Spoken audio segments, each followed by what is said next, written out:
Anderson, today is Monday.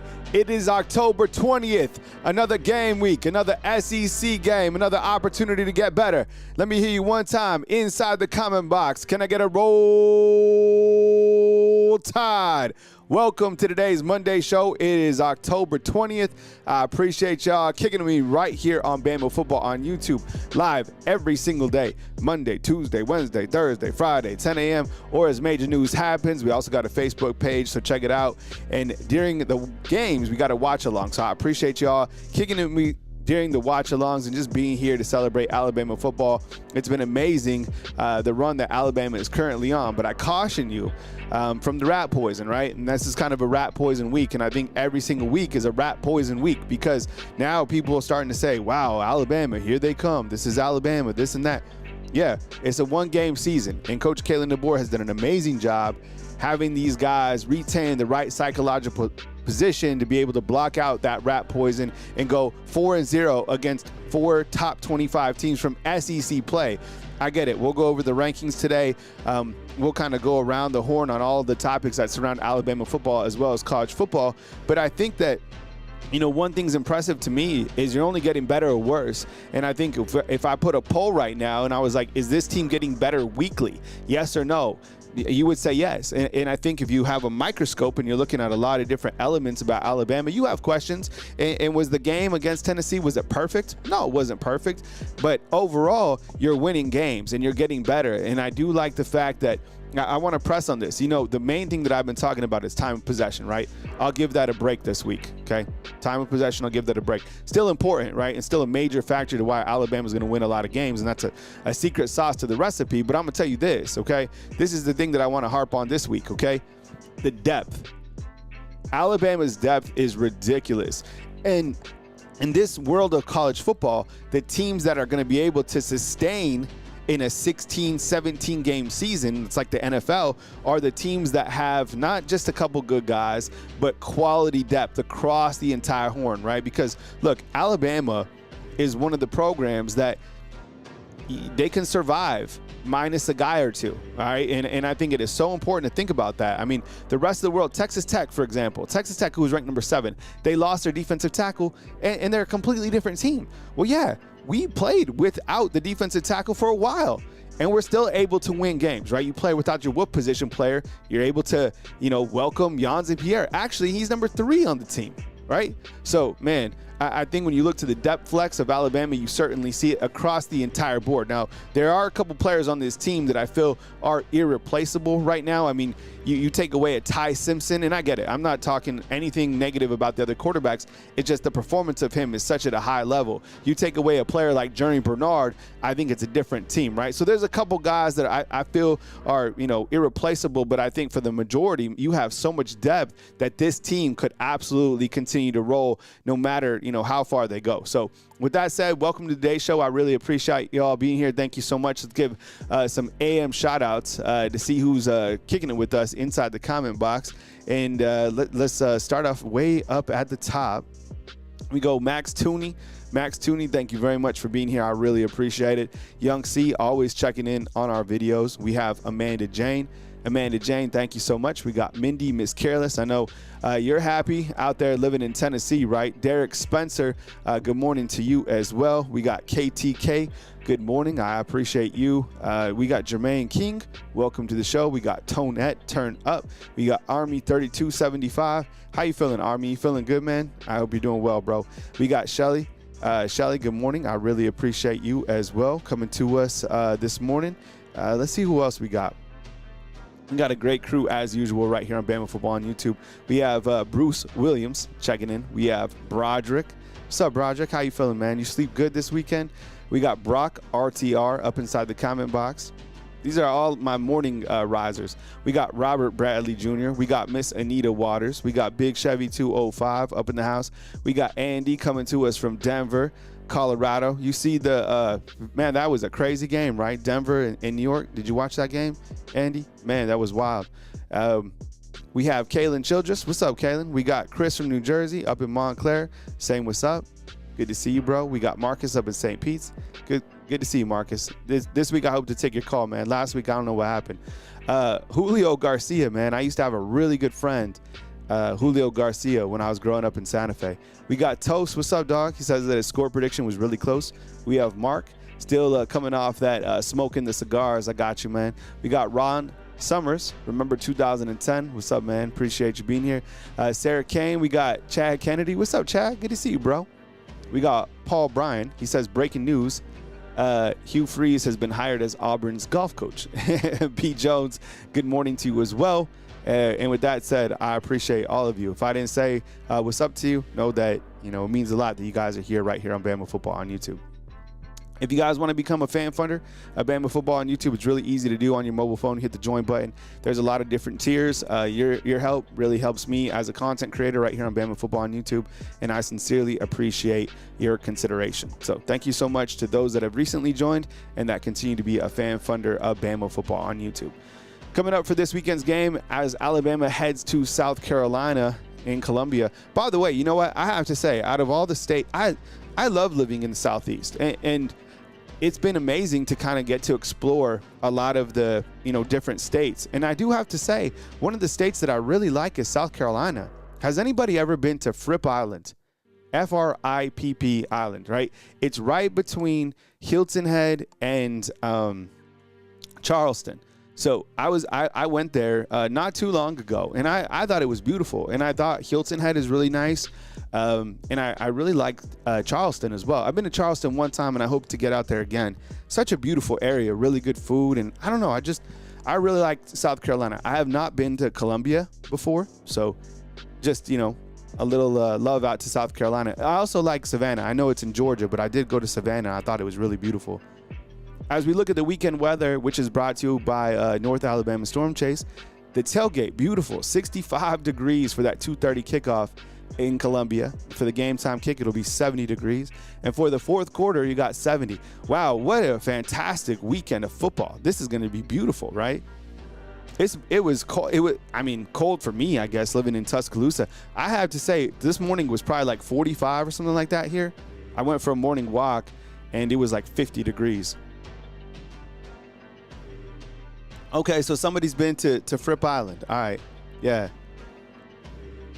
Giles, I see you inside the combat. It was nice. Yeah, it was really, really nice.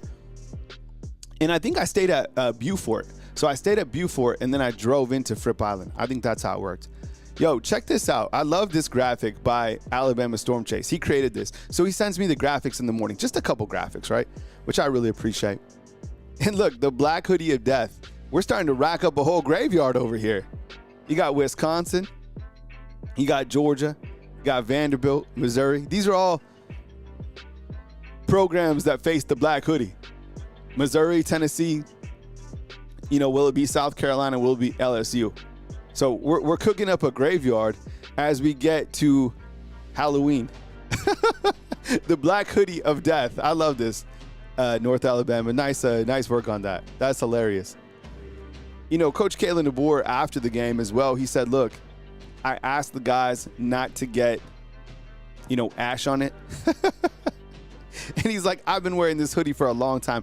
Not particularly like the Alabama black hoodie, but I've always said, and one thing that I noticed, and it's kind of interesting, we've never been more obsessed with what a head football coach has wore than Kalen DeBoer. Remember last year, we were like harping on him about what he wore and things like that. To me, as soon as he started dressing, even before this black hoodie became like a thing, it's actually in the museum, right? At the Bear Bryant Museum, which is wild. But I always thought that he dressed like a coach in the NFL, right? I love the NFL. And so that really stood out to me. And I was like, he looks like an NFL coach to me. All right, we have an update in here from Sarah Crane. Sarah Crane says, my niece, Charlie Beth, made it into Annie. She will perform in Birmingham in December. She lives in Tuscaloosa. Hey, that's amazing because my daughter is also in Annie. So my daughter won't be in the Birmingham performance. She'll be in the Tuscaloosa one. I wonder if they somehow know each other. That's interesting. We'll have to follow up. But congratulations to your niece. As you know, my daughter was cast for Annie as well, and she'll be performing at the Tuscaloosa Bama Theater in December. So we're really proud of her. She'll be Pepper.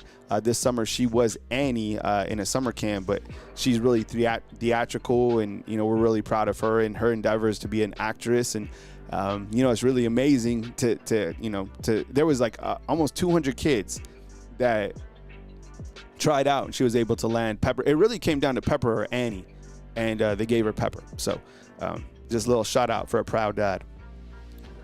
As you saw, let's talk a little college football, and then we'll navigate to Alabama, here the 25, 30-minute mark, so get comfortable. There's a lot of college football news, as there always is on Monday. And, of course, you'll hear from Coach Kalen DeBoer later on today at around 12 p.m.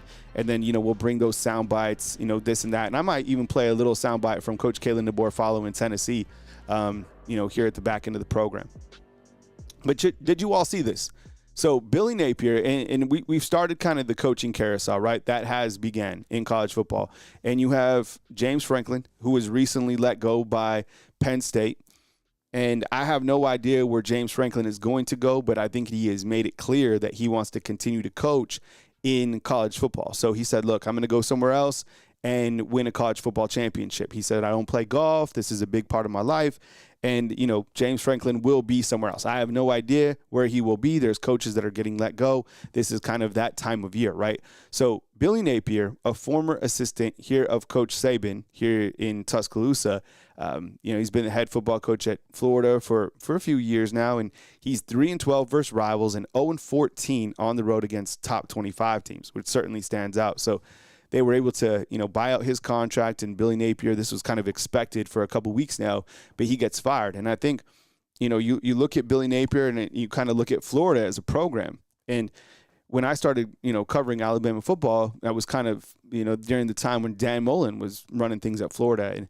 And though he had kind of some weird tactics, and remember that Darth Vader when he showed up, the guy won games at Florida, right? I think he took them to the SEC championship, if I'm not mistaken. And it seems like there's always programs that feel they can do a little bit better. And I think the clear example is like Auburn. They felt that they could do better than Gus Malzahn. And look what has happened since they've, got past Gus Malzahn. It's really been a train wreck at Auburn. And Florida's a tough place to coach. You're going to face some absolute dogs in the SEC. It's a Shark Tank, and it's all about winning at the end of the year. And I wonder, if they're going to really target a guy like Lane Kiffin. So let me ask you inside the comment box, do you think that there is a chance, or do you think that Lane Kiffin ends up coaching Florida? There's always kind of been that talk out there that Lane Kiffin would go to Florida. I don't know if that happens, so we'll have to see if Ole Miss makes a long-term commitment to Lane. I think coaching at Ole Miss is a safer route for just, winning the 9 to 10 games. I think Florida is a much tougher place to coach. I don't know why. I just think it is. I think it's held to kind of a higher standard. They want you to be kind of in that top 10 range. And I think at Ole Miss, if you win 9 to 10 games, you got it made in the shade and make the playoffs a couple different times.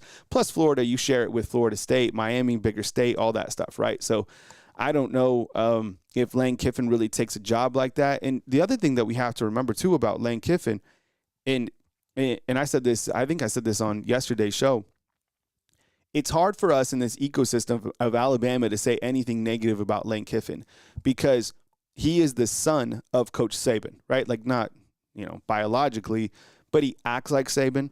He's everything that, he's funny. He has a great personality. He trolls. He's a good football coach. Lane Kiffin is like, and if you watch his press conferences, if you watch him, things stand out to me. I always talk about that. He's like Saban. Even the way that he uses his hands and talk and says "I" and all that stuff, right? So that's why it's hard to say things negative about Lane Kiffin. But the truth of the matter is, Lane Kiffin is not very good against top 25 football teams, and Lane Kiffin does not win big games. I'll get back to this graphic, but see here at the bottom, Lane Kiffin is 12-25 against top 25 teams. So this is a slide that I'm going to talk about in a second, but just to kind of highlight my point. Okay, so yeah, 12-25, and it seems like every time Lane Kiffin has an opportunity to win a big game, he doesn't win a big game. So just kind of something that stands out, but I do feel personally that Lane Kiffin has outgrown Ole Miss, and I think if he goes somewhere else, maybe he can have, some more tools to be, to win those big games and to be kind of the coach we think he's going to be. But he's still young, but he doesn't win a lot of big games. Those are just facts. Mike Norvell, he is staying at Florida State. Did you all see this? This just came out this morning, actually. kind of when I was getting on the pre-show. So the athletic director said that they have chosen to stay with Mike Norvell. And I was kind of thinking, remember way back in the beginning of time when Alabama lost to Florida State. And there was a large majority of people that are like, Kalen DeBoer is not the guy, this and that. And people started talking about his buyout and this and that. I was like, you know what? To fire a coach right now, any coach, these coaches are getting ridiculous contracts. I'm talking 10 years, $120 million. Look at the contract that Cignetti just got at Indiana. You see what I'm saying? So you're really tying it for 10 years. And so Mike Norvell, I think Florida State is saying, look, we understand that right now the program isn't going the way that we thought it was going to go, but to fire the head coach, the OC, the DC, and kind of start from scratch, along with NIL, it's going to cost $100 million. And I think a lot of people forget that. So just getting rid of Norvell at 55, I think someone's saying inside the comment box, you add on other things, plus all the guys that are going to bounce from the NIL program, you're going to have to reload. It probably could take you like $140 million to really reload a program. So, but the stats are the stats. Look, he's 0-4 against ACC play this year. Last season, he was 2-10 and 1-7 against ACC play. And this year, from last year to this year, 1-11 against ACC play since last year, which is crazy. 0-4 right now. So they live on that Alabama win like everybody else does in the world. You beat Alabama, you've arrived. And, man, I never thought that after they beat Alabama, because I honestly felt watching that first game, I thought they were a really good team. Like what they did, I thought they were fast. I thought they had a good system. The quarterback was doing what he wanted to do. And then they just had the biggest crash out that there is. So Florida State somehow always finds its way to the top of the news, right? Always. Like, no matter if it's positive or negative, it's just what a chaos program to cover.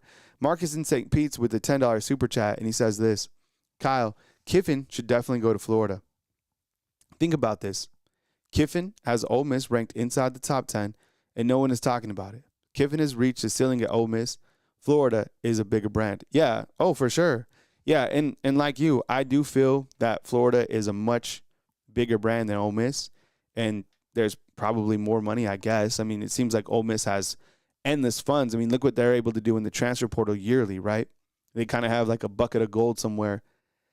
I don't know if he makes that jump. And part of me, like, when Coach Saban left, I always wondered, would Lane Kiffin ever come back to Alabama? And who knows? I mean, he's so young. Maybe he comes back when he's in his late 50s or 60, time goes by. But right now, I think Alabama fans understand that they have the right guy and they made the right choice. And who knows where Lane Kiffin goes? And I think he's a good coach. Is he a great coach? I don't know.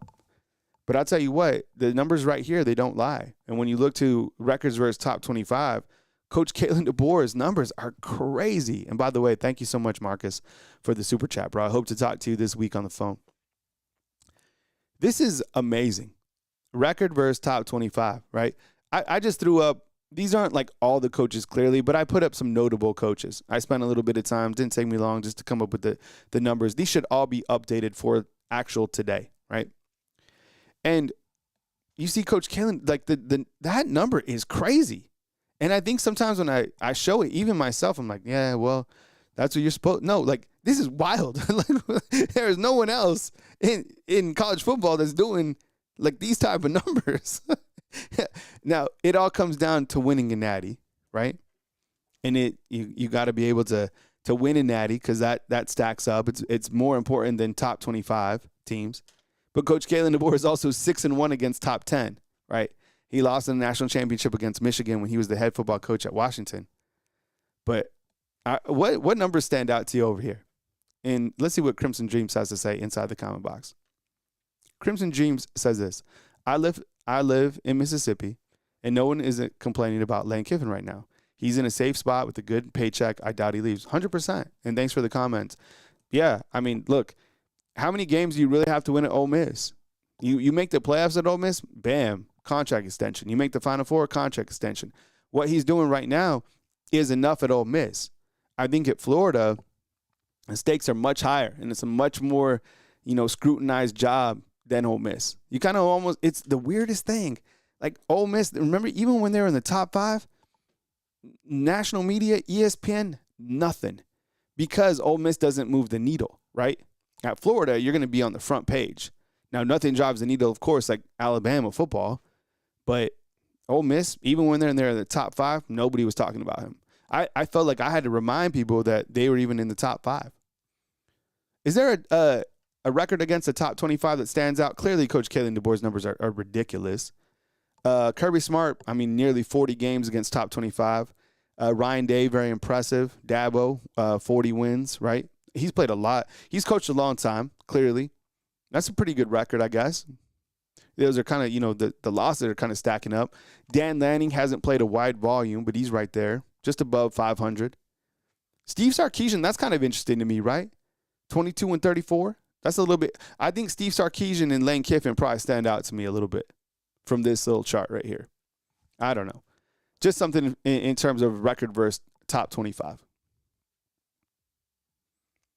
Here's a look at the AP Top 25, which is released every single Sunday. I guess I'm going to go through this, and I have some things to say, but I have a really large grievance, and I'd like to get that out. And my grievance comes from Miami's spot in the rankings. And maybe you could help walk me off the ledge, because I've had a hard time over the weekend accepting this. Like last night, it was kind of made me mad. But what made me happy was watching Mac Jones do work on the Falcons. I know we have Falcon fans on here, but 49ers with Mac Jones, they ball out. 4-1. Mac Jones is a baller. I have him on my fantasy football team too. Anyways, okay, so Miami, they're 5-1. They were 5-0 going into this game Friday night. They lost to unranked Louisville. Stay with me, okay? They dropped just 7 spots. 7 spots, okay? And they're still in the top 10. When Alabama lost to an unranked Florida State team, right? They dropped 13 spots. 13 spots, okay? And this was what was crazy, is even when Alabama had an open week, they even dropped a couple spots. I feel strongly that Alabama is held to a different standard overall, specifically in rankings. That's why the title of this video is Rat Poison. Alabama, even if the Tide was to lead, could you imagine, and this won't happen, and I get it, Alabama probably do crazy work on South Carolina. I get that internally. But the reason I keep saying trap game is because even if this game is moderately close, Alabama will be judged on that. For example, if Alabama is leading South Carolina 10-7 at halftime, which won't happen, I'm just saying for an example. Can you imagine the headlines? Well, there was that game against South Carolina where you're only winning 10-7. You can't beat unranked teams. Unranked teams play you close, right? But Miami can lose to Louisville, and they're like, well, you know what? Louisville's on the come up. Their coach, Jeff Brom, he does a great job against top 10 teams. So I don't really understand, and I do understand it's Bama fatigue, but I'm just saying it is rat poison. That's why you had to drop the hammer on South Carolina and beat the brakes off these dudes. So everyone's like, well, okay, yeah, well, you're supposed to do that. They're almost in a bad situation either way. You just have to stomp them out. That's my grievance with Miami. I can't believe they're only 9. Carson Beck threw 5 interceptions in that game, right? On saying that the Niners cheated? No, stop. Michael Penix, man, they got to him. All right, so Ohio State. They are number 1. They are 7-0. And what is impressive about Ohio State, I think I have it on this graphic. This is the coaches poll. But Ohio State, what stands out to me, they don't have the strongest strength of a schedule, right? Schedule of strength. But one thing that does stand out is they've only allowed 41 points this entire season. That's pretty impressive to me, right? I guess they beat Texas, but really, who else have they beat, right? Like, if you honestly kind of zoom in, Ohio State hasn't played the most challenging schedule, and they don't even play a ranked team the rest of the way. If anybody wants to see their schedule, let me know. I'll pull it up. Indiana's in that same boat. They're I was talking with somebody inside the comment box, and they were like, yo, Indiana's a better team than Alabama. Alabama lost to an unranked Florida State team.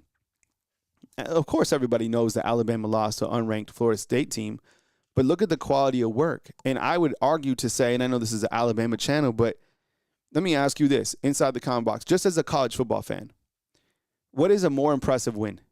Indiana beating Oregon in Eugene or Alabama beating Georgia in Athens?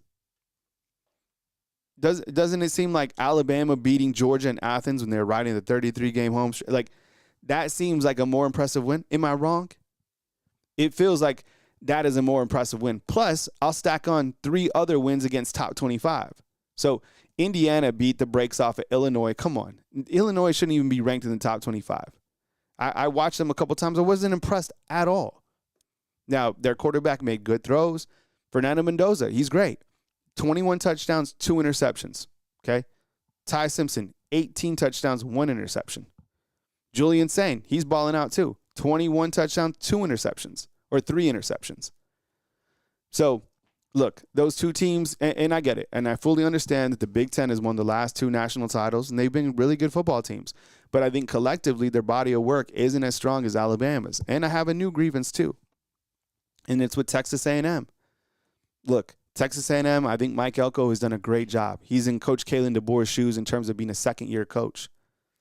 They haven't played they haven't played a hard schedule at all. I'd like to show you my point, okay, just to show you Texas A&M's schedule, okay? Because I think I've showed you the other schedules before.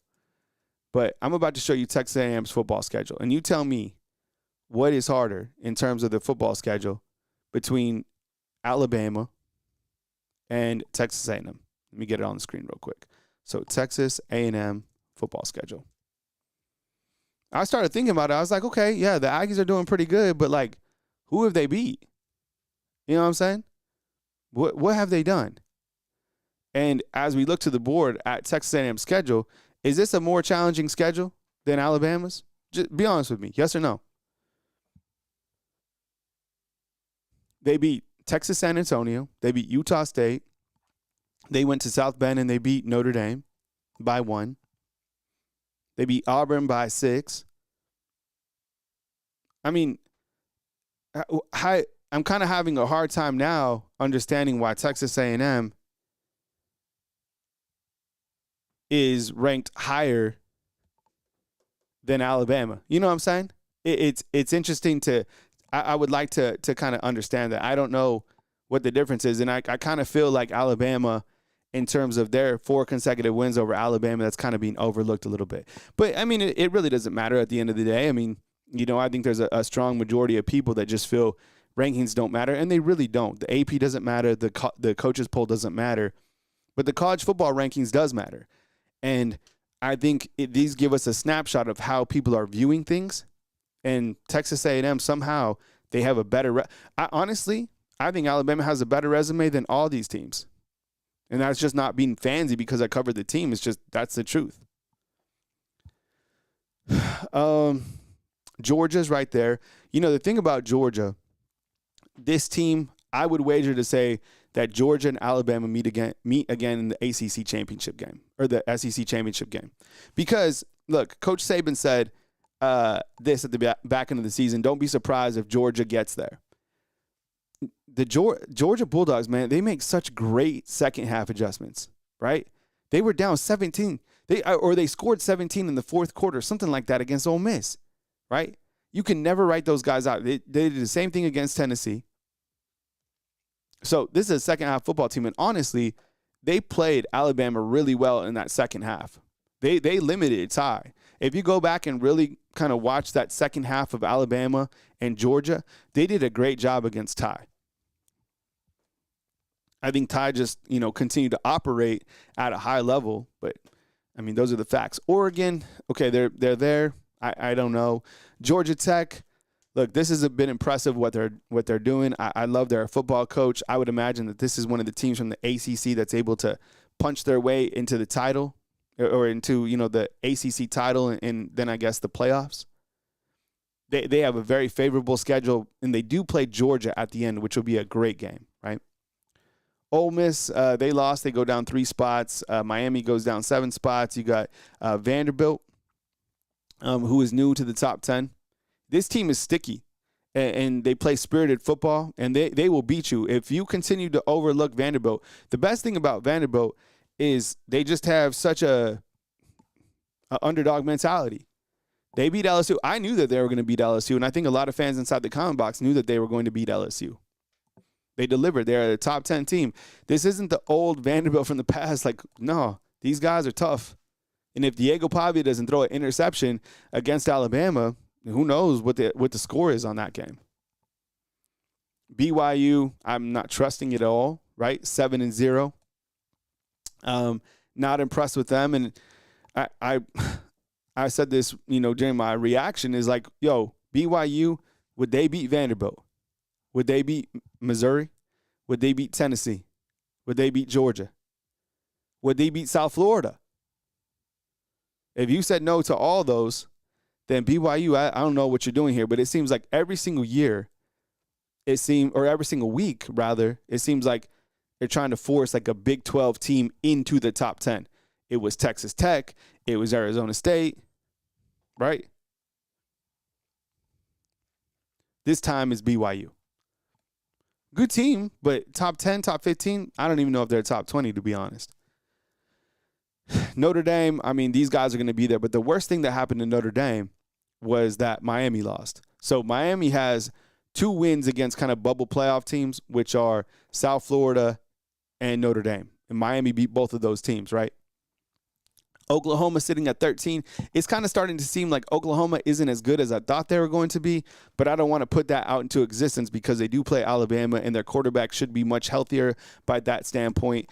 So maybe Oklahoma, can figure out a way. Plus, they beat Alabama last year. So let's not talk about Oklahoma until you actually play them. And then Texas Tech, I kind of put them in the same boat as BYU. Don't really trust them. Here's a look at the overall coaches poll, just kind of a snapshot overview. See if I missed anything. I was going to talk about some of these topics, but I think I hit everything else. Yeah, A&M, the rest of their schedule, LSU, Missouri, and Texas. Can they win out? I don't know. Maybe so. And if they do, it'll be A&M and Alabama in the SEC title game, right? If Alabama can take care of business. Right now, I have 5 teams from the SEC making the playoffs. 5. There's a lot of teams. This doesn't show all the teams from the SEC clearly. I'll go full screen on it so you can get a snapshot of it. But man, look at this: 7-0, 6-1, 6-1, 6-1, 6-1, 6-1, 6-1, 5-2, 5-2. You imagine where like BYU would be in here, right? You see what I'm saying? Where would Texas Tech? Where would Arizona State? Arizona State couldn't even beat Mississippi State, right? This conference is crazy. A tournament from this conference would be worth watching. I don't know how many teams are going to get into the playoffs from the ACC. I'm kind of thinking 2 if Miami wins out. Now, Miami has a very favorable schedule the rest of the way. And the only way that I see the ACC getting 2 teams in is if somehow Virginia or SMU, they stay unbeaten in ACC play and they meet up with Georgia Tech. Right? And you only take Georgia Tech, and Miami finishes out unbeaten. And like I said, Miami has wins over Notre Dame and South Florida who want to get that last spot. So that's how the ACC gets 2 teams in. That's why I have a little arrow down here at Miami. I think Miami probably finishes out, 11-1. Maybe they make the ACC championship game. I don't know. There's a lot of football left to be played. But that loss certainly did hurt them. Here's the Big Ten, and I understand Oregon is probably going to finish out 11-1. They will not make the Big Ten championship game. It's clear cut that Indiana and Ohio State are on a collision course to play. Iowa will be knocked out soon. So I have the Big Ten taking 3. So 5 from the SEC, 2 from ACC. That puts up to 7. And then 3 from this conference, right? So, so far we're at what? 5, 2, 7, 8, 9, 10. So we got 2 spots. BYU or the winner of this conference, you have to take them. That's the 11th spot. And then I guess you take, somebody else from one of these other conferences, maybe like a Notre Dame. So what this graphic is, and this is, created by North Alabama Storm Chase, he put this together based off the AP Top 25. Okay, so let's run through it. I haven't even had a chance to really examine it, but what he does, it's pretty simple. It's just like he combines the playoff records or in the playoff formula based off the AP. So if we didn't have the college football playoff rankings, this is how it would be if the AP just spit out the rankings based off the rules, right? So you have Ohio State over here at the number 1 spot. We'll stay on the left, and then I'll go to the right. So left side of the bracket, you got Ohio State and Alabama earning buys. And remember, the top 4 spots are going to get buys. And then you would have Miami traveling to Ole Miss. I think that would be a lovely game to watch, to be honest. And then you have Notre Dame in here going against Georgia, right? I think a rematch of last year's playoff game. On the other side of the bracket, you'd have Vanderbilt and Georgia Tech. I would love to see this game. Right, I take Vanderbilt maybe all the way into the Final Four over here. If Vanderbilt and Indiana would be beautiful. Yeah, BYU and Oregon, right? And then A&M and Oregon, I think that would be a great game. So, either way we look at it, look, you can say what you want about the playoffs. The playoffs being 12 teams is going to be fun, right? Hard Font says, what? Please don't let this be your last year doing this. I appreciate it, man. Yeah, I've been very open with that. Look, it's being a content creator is tough. Full time. I got kids. This is a full time gig. I know you probably just think I just work 1 hour a day. That's not how it operates. Clearly I'm doing things all day long to keep the channel where it needs to be, and I got the Facebook channel, which requires a lot of attention as well. So this is my full time job. I've been very open with, I've been a full-time content creator for now 2 years. Before that, I was salary with Rivals, and I was salary with On3, where I worked for a year. And for the last 2 years, I've done YouTube. Last year, got a little bumpy just because the team lost 4 games. I've thought about kind of extending the channel out to be more like college football, right? Like kind of college football with Kyle. So still covering Alabama. I mean, I live in Tuscaloosa, right? But I don't even go to the games. I don't get like interviews or anything like that. So it's like, why am I living here? My kids are living here, but as soon as my kids are done here, like I don't see myself living here. But I could do the YouTube channel from wherever. So I might change it eventually to like more college football based. We'll see. But it's okay. So right now I'm just kind of staying in my lane and covering college football and Alabama football. Alabama football, obviously, like 90% of the time. But, that's where I'm at. And it's not my plan, it's God's plan, right? So you just ride it out, whatever God wants you to do. And they always say, if you want to make God laugh, tell him your plans, right? So that's why I just kind of roll with it. So I appreciate it, though. And that's just being open with you guys. So. And hey, if you're a fan funder, don't think like, oh my God, I can't be a fan. You can cancel anytime. But if you want to be a fan funder now, I really appreciate it. And I really appreciate Sleeper being a sponsor. This year it's been great. This is really like my first like sponsor that I got. So Sleeper. So if you download the app, you get $20 when you just download the app, and when you get $100 deposit match into your account, the Sleeper will match you $100. So you put in $100, they'll give you $100. Then you have $200 or $220 if you downloaded the app on top of that. So really cool. I love to play Sleeper because it gives you more or less picks, and it's something that I like to do. It's enjoyable. So it's like, will Ty Simpson throw for over 300 yards, more or less? And you can line it up, and really fun to do. Available 25 states. Terms and conditions apply, so definitely check it out and use that promo code, which is mine, which is tailgate. All right, so check them out, 100% Sleeper. I love them, and it's cool because I'll get asked for like other sponsorships, some smaller ones. But I don't do them if it doesn't make sense to me. Like if I'm not using the product, then I'm not going to use it, right? So I've been asked about a couple other things, and I turn them down just because it doesn't make sense. It's not my line, right?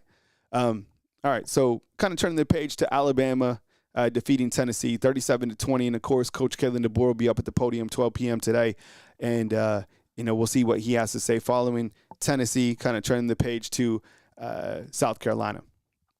37-20, and I've discussed kind of my game balls. I'll run over this real quick. I got Daniel Hill. He looked amazing, and I'm going to talk about the Alabama running back rooms in just a minute.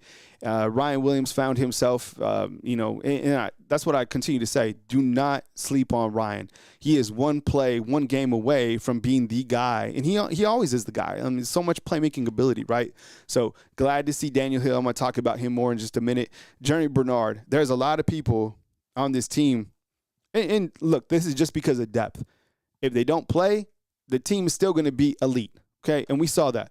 Look, Ryan Williams, he didn't even catch a pass against Missouri, and they still did work, okay? Jan Miller didn't have his best game or, missed the game. They still did work. Quay Rusaw, baller. He's out with the injury. Yanzi Pierre, you know what I'm saying? So it's like, but this team is different if they don't have Jeremy Bernard. Jeremy Bernard is such a weapon. He's a Swiss Army knife, okay? It was good to see 42 rise up. This guy is an absolute menace. I knew 100% that he would shine. It was never a question, and I still feel the same way about Keon Keeley or, Keelan Russell or, guys who haven't really had the opportunity. Yanzi Pierre falls into a case to where this guy could be a 2-year, 3-year starter at Oklahoma or Louisville or somewhere like that, right? He could have got on the field right away.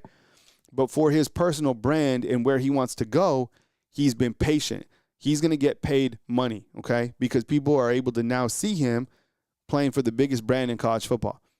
On biggest stages, how many people watched that last game? 11 million people against Tennessee? So, Yanzi Pierre, I'm not surprised at all that he had 3 sacks. I'm not. I'm sure the SEC stuff just came out, and I'm sure he's one of the SEC players of the week. I think he was for the team. So I wasn't shocked. Oh, my goodness, because I know that's in him. And I feel the same way about Keon Keeley. Those guys came in together, which is amazing, by the way. And then Xavier Brown with the play that clearly will be etched in eternity. Unfortunately, personal game performances, people forget about them, right? Some of them. But this particular play, we'll be talking about this play for the rest of our lives. Hey, remember when Xavier Brown returned at 98 yards? People get mad when I say 100 yards. I like to say it was 1,000 yards. So, man, that was one hell of a play. Sammy Dubs points out that Yanzi is Courtney Upshaw's cousin. Is that true? That's crazy. Oh, my God. That's wild. I appreciate the stat. I didn't know that. I think I might have heard that, but I don't know. Maybe I didn't. This play is crazy, though, because, look, Caden Proctor's jumping, and then Terrell Owens. T.O.'s there. I love that Terrell Owens is just floating on the sidelines. What a play, right? So when we're doing the watch-along, I'm getting the tweets from the team reporters that are at the game, and I'm watching it with you. And I got a tweet before the play, and I looked down because I thought they were going to score a touchdown, right? Shoot, they were only 1 yard out or whatever. And I looked down, and I saw pick 6. And I was like, oh, I think it was Mike Rodak who tweeted out. I was like, what? Pick 6? So, man, what a play. I would love to see Daniel Moore paint this one too. Maybe he will if he has time. I don't know. Yeah, Jackson Lloyd. Yeah, there's Jackson Lloyd right here. Each of these guys, look, Jackson Lloyd and Caden Proctor, each 6'7", right? Sarah says, did you see the Tennessee players start fighting after the game? Yeah, I saw a couple Tennessee players, and it looked like Damani Jackson, right? They were kind of, I think AO.com has something like that. And it was Coach Kalen DeBoer who broke it up, right? Or at least he kind of just told them to get to the locker room. I've seen this floating everywhere. This is absolutely hilarious. This is from the TV broadcast. It was so crazy. It was so funny. I laughed so hard when we cut up, right, the screenshots of these. And I see these are everywhere now. So I like to say they low down dirty. Perfect for Halloween. You could choose your character. They should have these at your local spirits, right? Just go buy your orange with the top. This is my favorite stat. These are my 2 favorite stats right here after the game. And this is Ty Simpson and Coach Kalen DeBoer. We'll start with Ty Simpson first. Yo, these stats are just absolutely phenomenal. 1,900 yards passing, 18 touchdowns, and 1 interception. Just really mind-boggling numbers through 7 games. You couldn't even do this on a video game, right?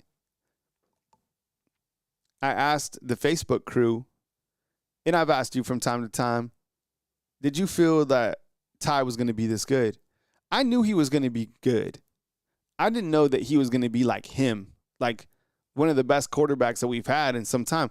And now you start to be like, man, and look, there's a lot of football left, but it would be great to kind of sit down and through 7 games. And I like to do this. Like this doesn't matter, but I'm a numbers guy. So I like numbers. I like to look at stats all day long. I would just like to see, like, you know, the quarterbacks that I've covered since I've been here have been noteworthy quarterbacks. I covered Jalen. I covered Tua. I covered Mac. I covered Bryce. I covered Milroe. And I covered Ty. Those are the 6 quarterbacks that I've covered here, okay? So just through 7 games, when each of those guys were the starter, how would their numbers shake up? And I would wager to say, without me even looking at those numbers, that Ty Simpson would have the best numbers. Maybe that's something I'll do. It seems like it might be a little bit painstaking work, but I think I could do it. But I think through 7 games, Ty Simpson probably has better numbers than each of those quarterbacks, okay? Mac Jones is doing work in the NFL. Jalen Hurts just won a Super Bowl, okay? Tua, oh my goodness. Do we have any Dolphins fans? Man, Tua got benched yesterday, right? He's just throwing a lot of interceptions. There's a lot going on with the Dolphins, but man, like the amount of interceptions that Tua continues to throw, it's like, ah. So these stats are just mind-boggling, 100%. And Army brings out, you know, Mac's the best season I've ever witnessed, for sure. And for me, statistically, those numbers that Mac Jones put up in 2020, they speak for themselves. I mean, the guy finished out over 70%. He led that team to an undefeated season. The 2020 team was ridiculous. I'll compare Mac and Ty, you know, from that 2020 and see where we're up. Toast is a Finns fan? Yeah, you're sweating, right? And then on the other side, these other stats are crazy. 19-3 against AP top 25 and 6-1 against AP top 10. And the weirdest thing about Coach Kalen DeBoer, and it won't happen this weekend, because I'm sure, you know, they're aware of it, whatever. But Coach Kalen DeBoer, throughout his career, it's the weirdest thing. He'll lose to teams that, like, are not ranked. Now, I'm not saying that's going to happen. It's just like he lost to Florida State. They weren't ranked. Lost to Oklahoma. They weren't ranked, right? Lost to Vanderbilt. They weren't ranked. Even when he wasn't coaching at Alabama, at Washington, he lost to teams that weren't ranked. It's just weird. I think as a coach, he's grown from that, and now he knows that this game, you treat this game like the Super Bowl, right? This is a great point. I'm glad you brought this up. Have you guys seen this? You can look this up on social media, whatever platform. Just type in Coach Kalen DeBoer walking down the tunnel. Ryan, thanks for pointing this out. I have never seen Coach Kalen DeBoer is. Look, you always kind of wonder, like, what type of alpha tendencies does somebody have? Sometimes you just sense it. Like, I think you can all sense, like, when somebody's an alpha in the room, they're just the alpha, and that's just it. On the basketball court, on the football field, you just know who the big dog is. Coach Kalen DeBoer is turning into, like, this alpha personality there's like this metamorphosis that he's going through. And when he puts this black hoodie on, he's the big dog in town for sure. And coming down the tunnel, you saw him, right? And he got like his play sheet, and he like slapped the goalpost. There was a poor photographer there, and I think he kind of looked back. He was like, oh crap, hope I didn't hit you. But coming down the tunnel, he was pissed off for greatness. And it's been great to see him kind of grow in that role, right? And I think as Alabama fans, because Coach Saban, you know that he's the guy. I mean, I remember even in College Game Day, when he started working on College Game Day, the staff was like, when Coach Saban speaks, nobody says anything. So he's even carried that presence into game day. And now I think that, Coach Kalen DeBoer doing the same thing. Oh, I love it. Thank you, Case. Thanks for saving me. All right. So, and I think Jamar has it inside the com box too. Wow, this is crazy. I love it. Love to see it. All right. So they did the work for me, which I appreciate. All right, Mac Jones totals through the first 7 games. Okay, I'm going to love this. Through 20 games. Completions, 159, 205, 77%. Passing yards, 2,500, 20 touchdowns, 2 interceptions, average 369, 7-0. Wow, that's crazy. So the only area that Ty has him at is the interceptions. He's thrown 1, Mac threw 2. But Mac has more touchdowns than him, and then I think the completion percentage is better, right? And he has more yards. Wow, those are some ridiculous numbers. That's crazy. Let's see if and I think we have, but there might be a discrepancy because Jamar is saying Mac had 18, 49, 18 touchdowns, 2 interceptions, 78% in his first 7 games. Okay, so now I'm going to have to break the difference. So I'm going to look at the numbers and then come up because you guys have a little bit of a discrepancy. Unless there's someone inside the comment box that wants to be the tiebreaker. Either way, those numbers are ridiculous. And Mac was clowning teams. Man, that 2020 team, you don't mess around with it. I've showed this a couple times, but I'll go through it, and I'm going to talk about the running backs next. So for Alabama's offensive line, what's been interesting, so if you're an offensive line head, get inside the comment box right now. Ears up, offensive linemen, I need your help. Offensive linemen are the smartest people. We have a typo. I need to fix this. See if I can fix it on the fly. There we go. It's been bothering me. Proctori. So Parker Brailsford, clearly the guy just at center, right? We've seen Caden Proctor continue to emerge, and that guy is playing so great. He's played so much better week by week. Wickham Formby had 39 snaps at right tackle, but you had Michael Carroll, who started in the game, and he had 25 snaps at right tackle. So these are just the snap counts. At guard, you had 2 guards play at right guard, and you had Jaden Roberts, and you had Geno Vandermark, 41 and 35 snaps respectively. And it seemed to me like Jaden Roberts hobbled off. Did you all see this? I don't know if we've had an update yet on Jaden Roberts. Maybe we'll get one today when Coach Kalen DeBoer speaks. Cam Dewberry, 40 snaps. Somebody asked if he was hurt. I didn't see that. And then Will Sanders got 13 snaps. So how many guys total? 1, 2, 3, 4, 5, 6, 7, 8.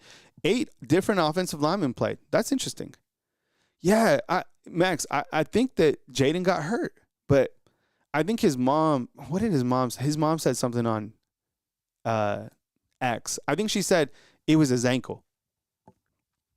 But she didn't give like a timetable or anything like that. That poor guy's been banged up, man. We continue. I want to talk about the running backs. And I want to make sure that you as fans don't get caught in like rooting for a running back over another. Think of it like this. At least this is my suggestion. Daniel Hill has arrived, okay? And what that does for Alabama's running back room, it just makes them that much more dangerous because we clearly now have 3 running backs that you can utilize. I get it. Richard Young kind of on the struggle bus. A.K. Deere not getting a lot of opportunities yet. And Dre Washington kind of more of a special teams guy. At this point, things change, whatever. But with Ford kind of showcasing his abilities, man, that's great because now you have 3 different running backs with 3 different styles. And you give the running back who's hot, you let them eat. And maybe it was Kevin Riley's time at the beginning of the season. Jam did work in the first 3, and you have Daniel Hill now get some opportunities. You imagine like a 1-2 punch or a 1-2-3 punch with Jam Miller, Daniel Hill, Kevin Riley? It doesn't even have to be in that order. That's tough to deal with. And when you know that Alabama's secret sauce is time of possession, having another running back that's 250 pounds come in, that's a positive, right? So there's not a negative in any shape, facet with Daniel Hill coming in. And to look at the running back room overall, I updated the stats. Here's where the running back room stands through 7 games. Clearly, there is not going to be a running back that hits 1,000 yards this season. And I asked that before the season. I think most everybody felt that there might be one, but there's not going to be any. Jam Miller has 70 carries from 282 yards on the left, 2 touchdowns. Richard Young, 19 for 48. Daniel Hill has 19 for 73 with a touchdown. Jay Washington, 9 for 36. Kevin Riley, 47 for 181. And then A.K. Deer, 785. How would you assess Alabama's running back room overall on a scale of 1 to 10? And I asked that, and it's interesting because I felt that there was some frustration watching Alabama try to run the ball against Tennessee. Like, as positive as we want to be with Daniel Hill and how he looked, it felt at times that the running game against Tennessee was like abysmal. It felt like they weren't, really doing much against Tennessee. And I think one of the things that was frustrating watching Alabama versus Tennessee is, as much as we love Ryan Grubb and he is the man, sometimes they would come out. There was 2 drives where they came out, and play 1 and play 2 were little dives to Kevin Riley that went nowhere. And then you put your team in like a 3rd and 9. So that was kind of interesting when ties kind of hot, or you could have done I don't know. So those kind of play sequences were a little bit interesting to me, but I think Alabama did finish out 4 of 4 in the red zone. And I don't know, we get to the end of the season, but we need to talk to like an offensive line specialist or like a run game specialist and figure out why this team is not able to really run the ball. It still seems like they can't run the ball. Am I right? Or am I tripping? Like, as much as I'm like, yeah, we got 3 different running backs, great, but can any of them like really be the guy? And then I go back to the first 3 SEC games, and you're like, yeah, we did. Jam Miller ran for 1646 yards against Georgia, over 100 yards, 137 against Vanderbilt, and then had like 85 against Missouri. So he was running the ball in those first 3 games. You just couldn't run it against Tennessee, right? Anyways, I think the running back room is you got guys. You just couldn't run the ball against Tennessee. So I think what we learned, kind of putting an end cap to that Tennessee game, is that Ty Simpson is clearly him. Not that there was like ever anything to wonder about, but my goodness. 18 touchdowns, 1 interception. He outdueled another quarterback. Daniel Hill arrived. Ryan Williams is back, right? Yanzi Pierre arrived. And Xavier Brown's interception will live in eternity. We also learned that Coach Kalen DeBoer is 19-3 versus top 25. Bama went 4-0 against AP top 25 in a row. First team in SEC ever history to do that, which is remarkable. DeBoer is undefeated at home.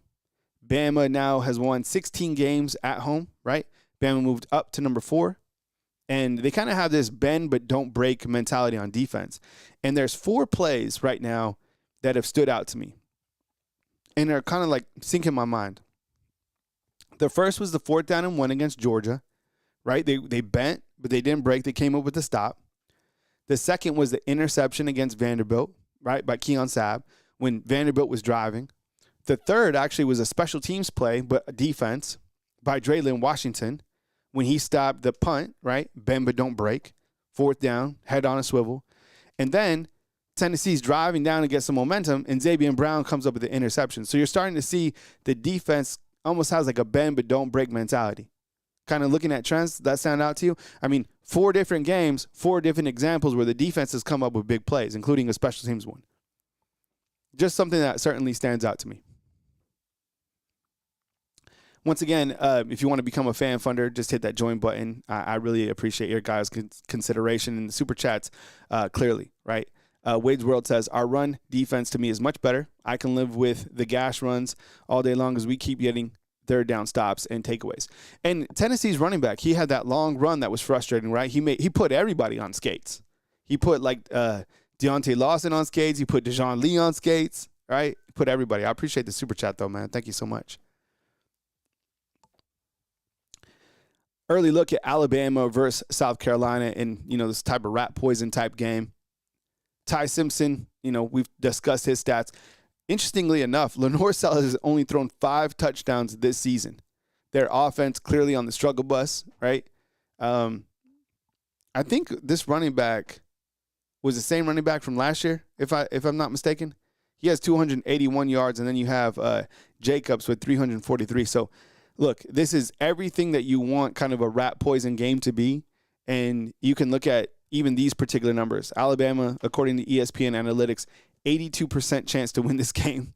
I've seen Alabama be a 95 or whatever and lose a game. Remember, that was Vanderbilt last year. And then 13.5 favorite on the road. It's rat poison. It's going over there, right? Columbia, 2:30. You're supposed to win this game by, however much. Before I bounce out, let me discuss one more thing about. He's a transfer, KTK. Oh, okay, I appreciate it. Thank you so much. Let me just show you Ty Simpson's game log real quick. All right, so this is crazy work. So against Florida State, I forgot that he threw the ball so many times. 23 of 43, 2 touchdowns, no interceptions, sacked 3 times. 17 of 17, 24 of 29 against Wisconsin, 24 of 38 against Georgia, right? 23-31 against Vandy, 23 of 31, exactly the same numbers. Wow, interesting. And he was sacked right here a total of 8 times. Wow, they really got to him.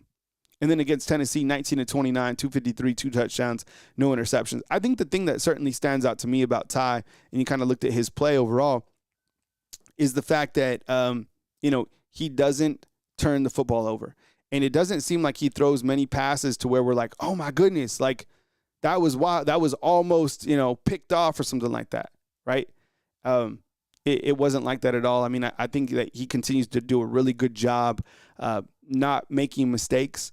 And that's what's put Alabama's offense in a continued good position. I mean, I don't know where Alabama sits right now. I'll look at it. But in turnover margin, Alabama is a team that doesn't turn the football over a lot. So when you control time of possession, when you don't turn the football over, and when you have long sustaining drives and your defense make plays, you're going to win a lot of games, probably 99% of your games. So they got to keep on track. But I think it's totally rat poison this week against South Carolina. But this coach, I think, will have heads on a swivel and be ready for this trip to Columbia. So 2 more away games, right? You have South Carolina, and you have the trip to the Haunted Barn, and then 3 more home games. You have Oklahoma at home, you have LSU at home, and then Eastern Illinois. So that's kind of where we stand. So coming up at 12, you have Coach Kalen DeBoer at the podium, kind of recapping Alabama over Tennessee and turning the page to South Carolina. I'll be back with sound bites, news as it happens right here on Bama Football on YouTube. And I encourage you as well to check out our Facebook page. I'll put the link to the description right now so you guys can check that out. I kind of treat it like my website, so check it out. It's Bama on YouTube on Facebook. So I hope you all had a great show today. I know this was great. This kind of jam-packed hour to talk a little bit of college football, talk Alabama football. If you wouldn't mind, hit the thumbs up on this video. And if you want to become a fan funder, I'd really appreciate it. Otherwise, just get inside the comment box and always represent your city when we open up the show. And I think we put a cap on it right now, right? Cool. All right, you ready for the outro? All right, fam. And I might, keep your head on the swivel for a nightcap. Usually I do like a nightcap like Monday night or, somewhere around like 9 p.m., right? Once I'm home and kind of done driving kids around and stuff like that, all right? So I'll be back as news happens right here on Bama Football on YouTube. I appreciate you guys kicking it with me each and every day right here on Bama Football on YouTube. Coming to you from beautiful Tuscaloosa, Alabama on Monday, October 20th, Rat Poison Week. Alabama, South Carolina, news as it happens, live every day, 10 a.m. Central Time right here on Bama Football on YouTube. And watch for those nightcaps right here on Bama Football on YouTube. That outro. That's me going to get something to eat.